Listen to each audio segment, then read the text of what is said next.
Here are 5 easy points and one hard one for our legislators. 1. Nobody thinks it's a good idea for violent criminals to possess firearms. 2. Nobody thinks it's a good idea for mentally unstable or mentally challenged people to possess firearms. 3. Almost nobody thinks it's a good idea for any civilian American to possess automatic weapons, or tanks, or mortars, or field artillery, or atomic weapons. 4. Almost nobody thinks it's a good idea for ever more Americans to be armed and carrying heat, because that would bring us back to the Wild West days that produced thousands upon thousands of dead bodies. 5. Almost nobody thinks it's a good idea for it to be legal to sell firearms outside of licensed gun shops and do it in the absence of a background check. The most recent statistic on this is that 91% of Americans want universal background checks. Clearly, this is not a partisan issue. 6, and this is the hard one.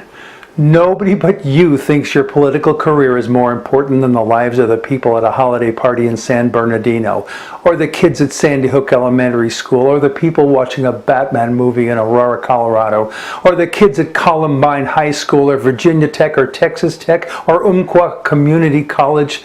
Nobody but you thinks your political career is more important than the lives of the soldiers at Fort Hood, or the churchgoers in Charleston, South Carolina, or any of the over 406,000 people killed by gun violence in America just since 2001.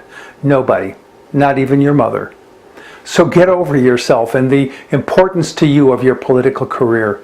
Reach down and find the courage to do the right thing. Do what your constituents want you to do.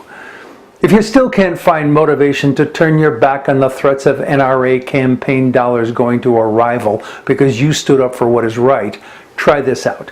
On October 22, 2014, there were shootings in Parliament in Ottawa, Canada.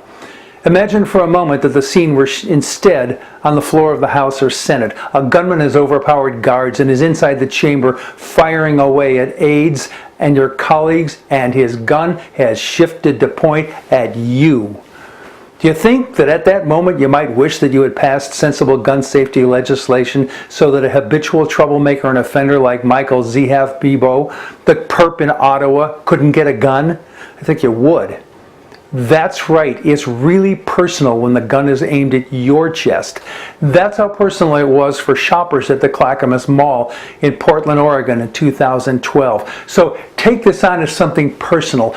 Do the right thing before the wrong thing is done to yet more innocent Americans. Did I mention that those Americans are more important than your political career? Just ask your mom. I'm Jack Altshuler.